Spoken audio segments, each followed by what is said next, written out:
Shalom, brothers and sisters. Shalom, giving honor and praise unto the Most High, the Creator, the Maker of heaven and earth. My name is Yeshaya Yisrael of the tribe of Dan of the nation of Israel. This particular presentation, brothers and sisters, this is a part two to the presentation about don't be complacent. We ask you all to comment, like, share, and subscribe. We are on the Facebook profile, Yeshaya Author Danite, and we are on the pages, YouTube, Mora Yeshaya Torah Lessons and Mora Yeshaya History Lessons. Earlier today, we did what we can call, if we will, a part one to this, brothers and sisters. And essentially the point of this matter is to bring it to the people for reference purposes about not being complacent. So this is not going to be as long as the other one was, which was for 1 hour and 36 minutes. We intend, brothers and sisters, this to not be longer than a half hour. We're going to use some of the slides that we used before and then continue in this particular case here and so forth. So, brothers and sisters, without any further ado, let us, if we will, get into this particular matter and into this particular subject. We're going to do this here, pull this up if we will, and go from here in this case. And if it could be seen, then I will see it on mine that the PowerPoint has been pulled up. And, well, if not, then I will have to reshare the matter again, if we will. Okay?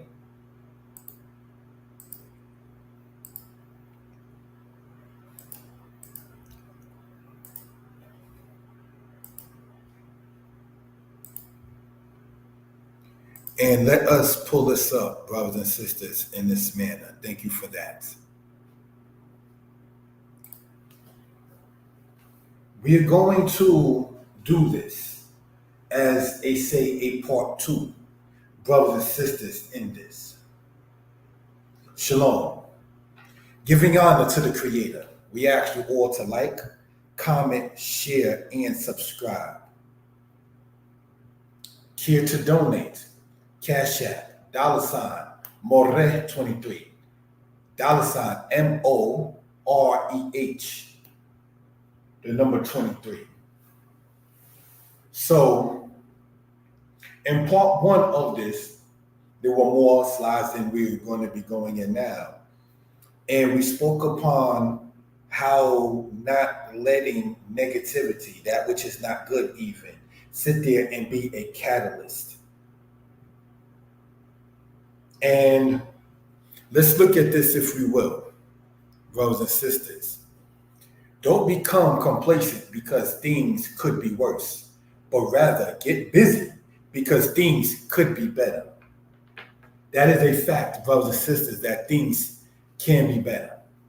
But you have to be willing for it to be. You cannot, brothers and sisters, be entertaining that which is of a defeatist mind and expect the growth in that particular case. What do I mean by that? If you are a person that is a chef, that is a talent that everyone does not have. Everybody can cook, but not everyone is a chef. And in so, it is important for you to take the talent that you have and let it grow and blossom.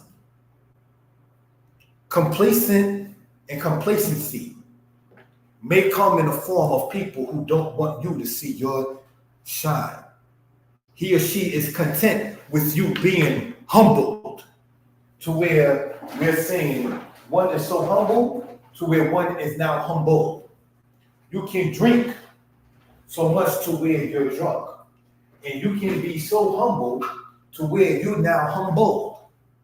And these are things, brothers and sisters, that we need not be.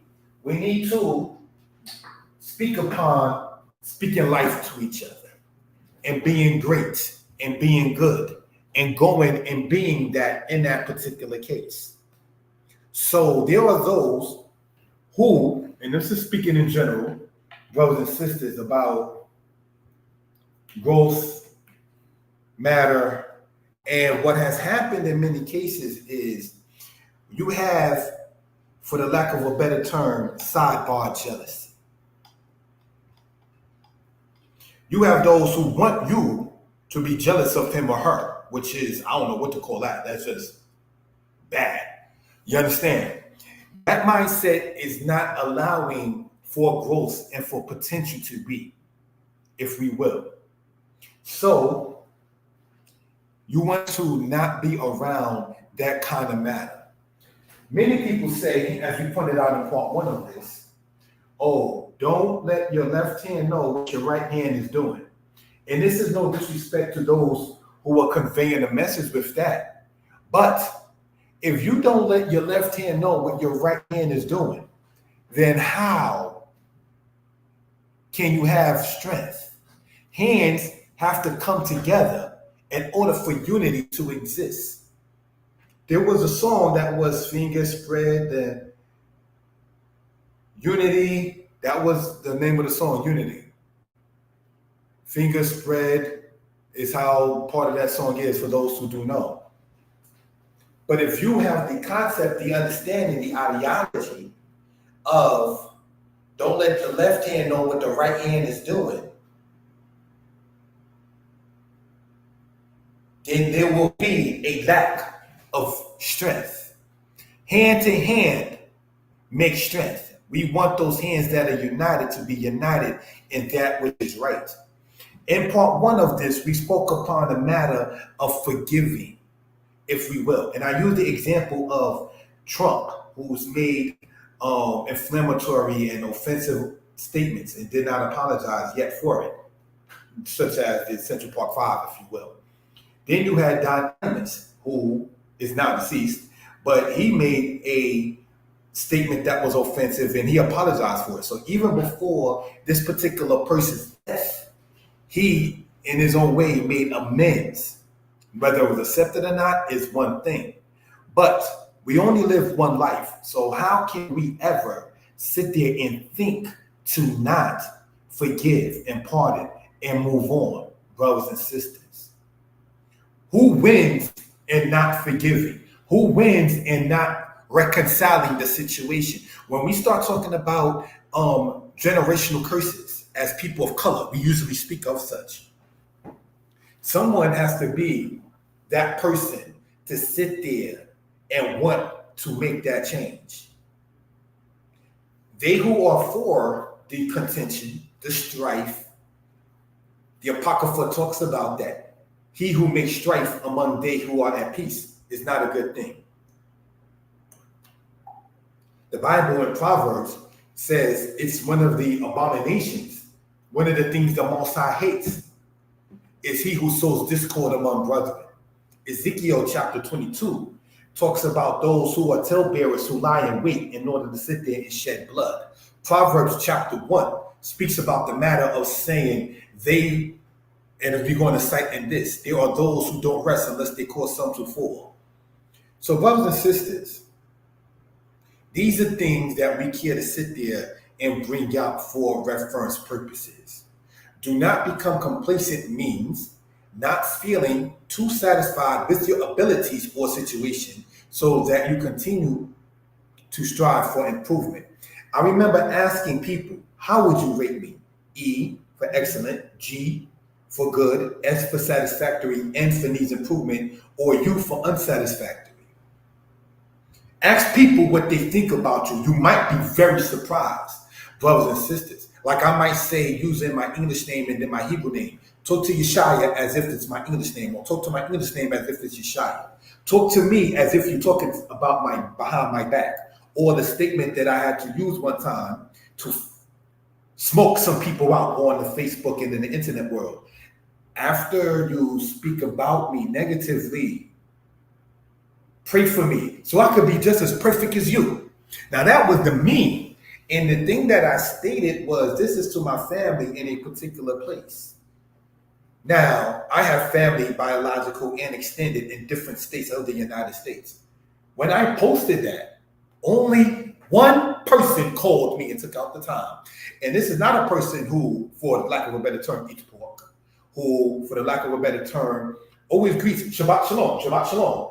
You're the only one who contacted me when I made the statement that said, after you talk about me in a particular place, pray for me so I can be as good as you. I had to smoke it out so that way you can sit there and see what it is. And that is the portion, for those who can understand, of Don or Dan. Dan is the serpent that bites the horse of heels so the rider for the backward. So we're just going to sit there and ride upon, and we're going to get from, and ride upon, we're going to get from, and everything's just going to be all right, and this is the doormat. No, we're not doing that. You understand? And so these are things, brothers and sisters, that we care to sit there and bring out, say, for reference purposes. Don't let nobody ever dim your shine. Don't let people who have not reached his or her potential sit there and allow you to become stagnated or complacent in the name of being, quote, humble. When many times people speak upon, be humble, what he or she truly is saying is, don't outshine me.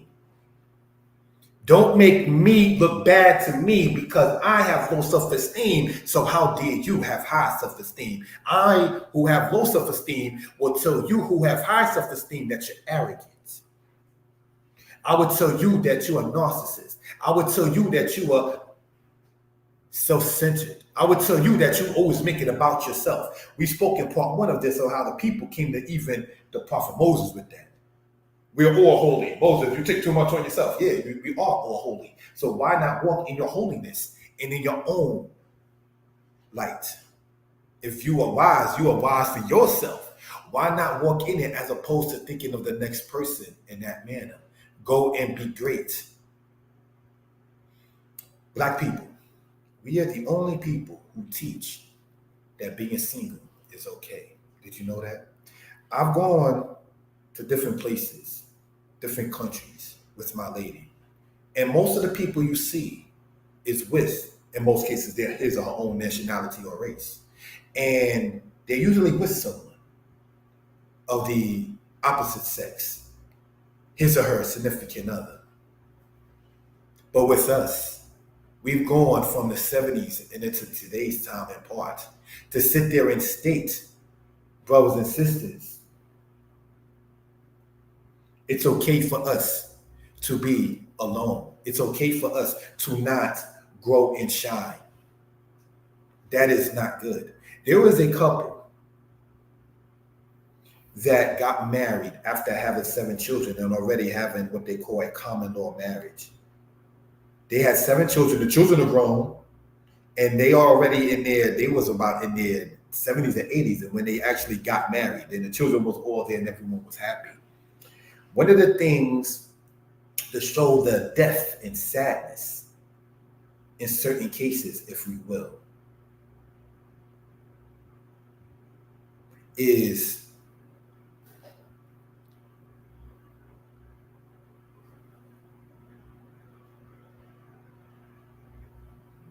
this. I've been watching a lot about the whole court thing. And I've been watching a lot about the case thing. And I've been watching a lot about the matter of the, what is the thing called? The presidential matter and so forth. And the thing that they're talking about a lot is abortion and abortion and abortion and abortion. For those who know, my little princess, my daughter is pregnant. She's going to become an official mother, an official mom. I spoke with people about that. The responses I got was, you can't force it. You can't sit there and make her become married. You can't sit there, and nobody was forcing anything.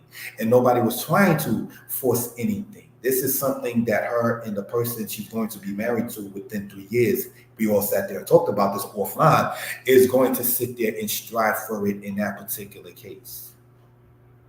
You understand? To speak upon abortion, how then will I ever become a grandfather if that's the route that people will go? That can't be the case. There was a woman who gave birth inside of a lobby of a building because the water broke and she couldn't make it to the hospital by a certain time. The ambulance, the EMS was so then, the ambulance people were there, and they actually sat there and helped the woman give birth, and everyone was clapping and happy. But what happens in the case of an abortion is they put the vacuum or so, the appliance by the vaginal canal, and then they do the scraping out, put it inside of a jar, and don't allow the mother to see it, and so forth. Who's happy in that case? Who's clapping hands in that particular case? It's something that we have to sit back and think about. So, what is the point in a part 2 of such? Do not become complacent means not feeling too satisfied with your abilities or situation. So what happens if you have the ability to sing, but another person can't sing, but they say that it's too loud for them or it's too much for them? Then you have to separate from that which doesn't complement what the Most High God has given you. See, Dathan and Abiram in the Bible, speaking, saying, Moses, you take too much on yourself. The Most High did the separation and slew Dathan and Abiram and the people who didn't understand their own particular light. They was upset at night. Moses said, let's all meet up in the day, because you can feel one way at nighttime and different in the day. And that's what I was trying to convey in part 1 of this. When I spoke, brothers and sisters, for those who do know, to my lady and to my significant other and to my immediate family, in saying, I'm going to take some time for self-reflection. That's what I needed for self-reflection. So I went in my own little cocoon, you may want to say, my own little space to sit there and get thoughts together and so forth. And when I woke up, I had a spirit to do what's called part 1 of this, and now a spirit to do part 2, to expound upon certain things in that particular matter and so forth. In part 1, I spoke about the, for the lack of a better term, not being racial, the white man, Trump, and the white man, Don Imus, one who offered an apology, and people who just didn't want to accept it and just let it continue. Al Sharpton brought his daughter up, excuse my language, and said to this man, is my daughter a nappy-headed hoe? Why would you put your child on blast like that, Mr. Sharpton? That's not intelligent. You were so emphatic about proving this man who doesn't apologize to be wrong. You used your child as a catalyst. You brought your family involved in something that did not have nothing to do with it, just to sit there and talk about a particular matter. That is sick. For those who do know, I don't even show my child on blast like that. But he did. Maybe he felt he had that right, and maybe it was his right. But I'm saying this, brothers and sisters, in this particular matter, that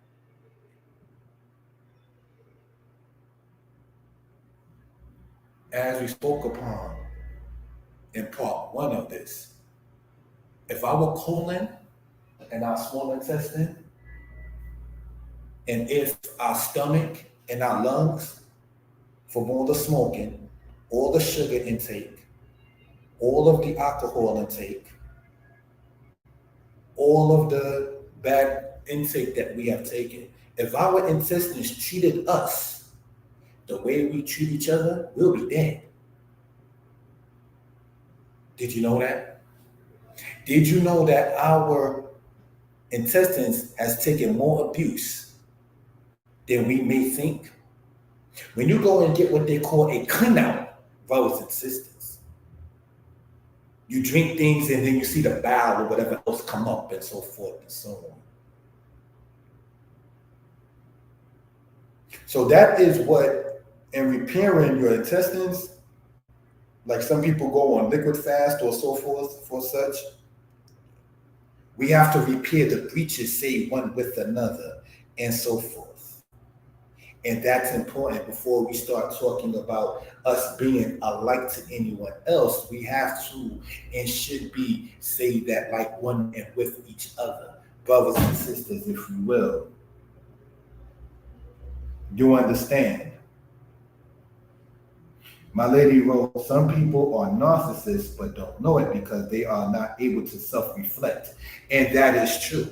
So let us take out the time, brothers and sisters, if we will, and look up definition of narcissist and see what we come up with, at least from the internet aspect. A person who has an excessive interest in or admiration of themselves. And then it goes on to say more. Narcissism does not necessarily represent a surplus of self-esteem or of insecurity. More accurately, it encompasses a hunger for appreciation or admiration. Now, that right there is what that says inside of the dictionary in that particular matter and so on. So, when you need to take out the time to self-reflect, when you need to sit there and look into certain matters and into certain things, you're not asking for a hiatus. You're not asking to be cut off from communication. You just need what people will call my me time. The prophets did it. The land of Israel, according to the scriptures, is repaying its Sabbath so it can have its own me time from when it was not used correctly by the children of Israel. That's why when you look at what is geographically and biblically the land of Israel, you don't sit there and see it flourishing. It's in rest mode due to everything that it has been through. So I am trying to convey in this kind of manner this. Don't become complacent, as the thing there points out, brothers and sisters, because things could be worse. The example that I used in the part one is if you have, heaven forbid, gonorrhea, don't let people let you sit there be content with it, saying HIV is worse. But rather get busy because things could be better. That is the kind of thing that you want to sit there and invoke.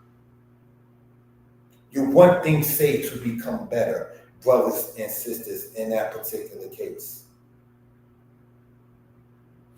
Ahab, king of Israel, was an idol worshiper, which is a death penalty, brothers and sisters.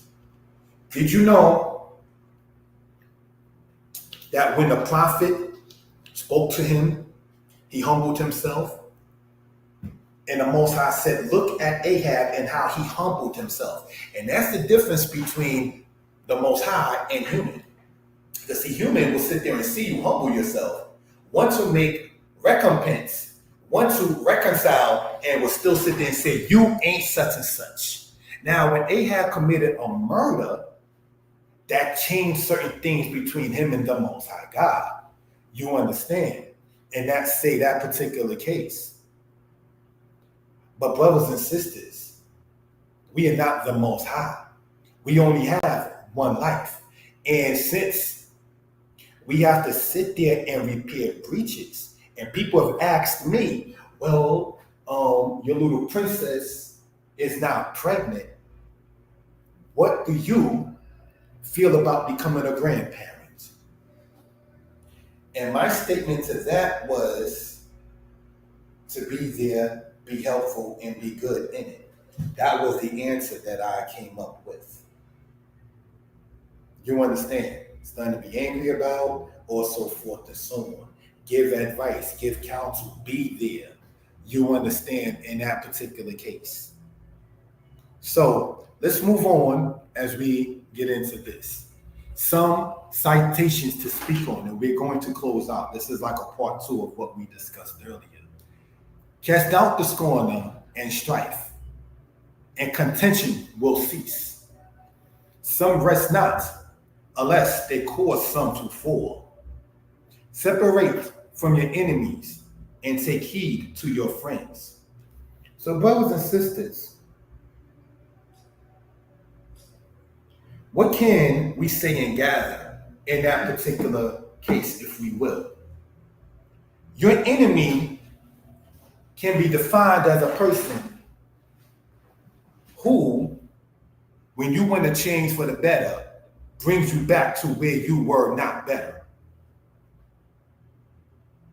If you are taking something to cure the flu, your enemy is the person that's going to expose you to things to prolong the flu. You understand? Separate from that. He or she is going to say, well, the flu ain't as bad as such and such, so you may as well just accept it. No, don't try to categorize me where you thought or felt I should be. It says too, some rest, not unless they cause some to fall. What can we gather out of that? It says the righteous fall 7 times and gets back up, the wicked fall and is no more. So now, let's say, for those who do know, I was a thief as a child. If I started, which I have no intention on, but if I started stealing again and I changed from that, they who will not rest unless they cause them to fall will sit there and encourage that kind of thing, which is not good, brothers and sisters. So you have to cast out the scorner, and strife and contention will cease. There's another meme that went around, and I would like to cite it, that says, a small misunderstanding can sit there and cause some to really know what people think of you. You understand? A misunderstanding and people building a case upon such is like a lawyer who padded charges, which can cause you to lose your lawyer license because you're being forced, because it's not accurate. Now, let me give an example of what I'm talking about personally. I travel ever so often out of state, right? And I was stopped by security of a place, brothers and sisters.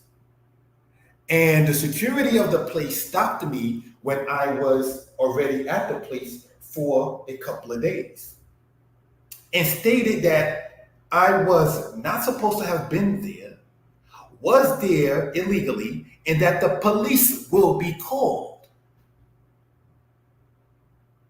And I was asked, this is a hotel for those who could kind of figure that out. And I was asked, well, what room are you in? But I don't have to give you the room. I can give you my ID, and then you can do a little bit of research and find out that I didn't belong there because I paid to be there. So that situation got resolved. What did I do? I go and I reported it to let it be known exactly what had happened. The management of the place contacted me after all of that and stated, well, you was identified by the staff as this, and if you come back again, the police will be called. So I sat there and I reported that statement to their superiors. So once an investigation was done, and not to be funny, it says he who stands in his integrity stands securely, and the righteous stand bold as a lion. See, don't sit there and let people who don't want you to be boisterous, who don't want you to speak your truth, sit there and say, oh, that's arrogant. Oh, that's this, that's that. Oh, you're self-centered. Oh, you're talking about yourself. I am talking my truth about the situation. So when I went on and on with the situation, and an investigation was done, what wound up happening in a nutshell was an apology was made. What can I say after that? You falsely accused me, and then you told me you were going to, quote, call the authorities.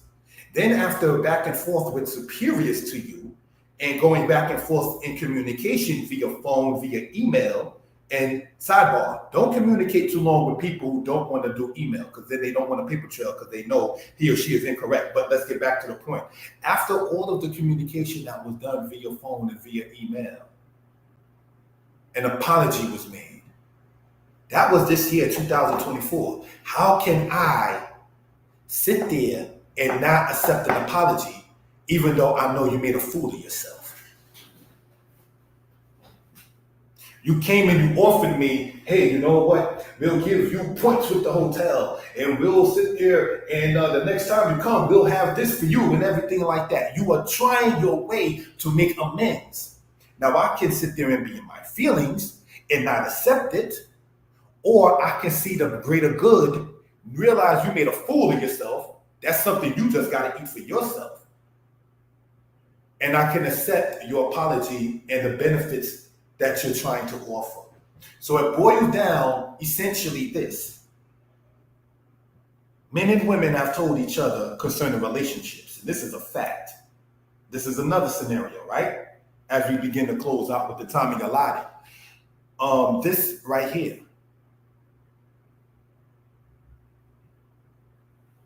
Girl, let him go. Man, you still dealing with her, man. You should have been got rid of that. So you got men and women who are sidebar haters telling someone else to let him or her go, right? More than likely, those people either are single, miserable, can't keep nobody, don't want nobody, and want the same thing for someone else to not be happy in such and such. You understand? Those kind of people do exist. Separate from your enemies. Those same people will tell you it's apples and oranges once it comes down, say, to a job. They will tell you at a job, just stick through with it, and just have, it's for the check, and, it's only for 8 hours a day, and, just deal with it. They're not going to tell you, here, another better job might be there. They're going to inbox you, text you, email you, socialize with you, and say, I know somebody else because he or she ain't working for you. See, there's a difference between the two. People allow themselves how much they will accept. And once it comes down to us, say as black people, the common people, as I put on my Facebook, who always sit there and say it's better to be all by yourself, they don't say that with jobs or careers. They say that, we say that with each other. We teach that with each other. The European man did a whole movie called Roots, Amistad, showing you getting beat up from one continent to the next for centuries. Roots is dated to the say of the 1760s, and in his first scene and second scene, and Amistad is dedicated to the timing of the 1830s and into so forth. So we're talking over 60 years of two different movies talking about you getting beat up as a people. But then we are sitting up there teaching our children, we should let bygones be bygones, let us sit there and get over it. But we don't give each other that same recognition. We don't give each other that same compassion and that same mercy that we give each and every single body else. And this is why those who do know that of us look at us like as a people that we're a bunch of clowns. Because we're quick to always forgive everyone else, but always have something against our own. People see that, brothers and sisters. They laugh at us due to such in that particular manner. I want to read the statement, sorry, my lady wrote. All right. Being overly boastful, exaggerating one's own achievement, pretending to be superior to others, lacks of empathy for others, looking down on others as inferior, monopolizing, impatient, angry, unhappy, depressed, or has mood swings when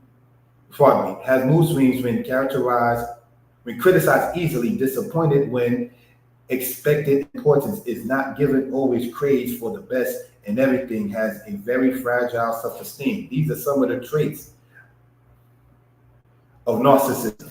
So I remember reading that. Thank you for that, love. I remember reading that in the past.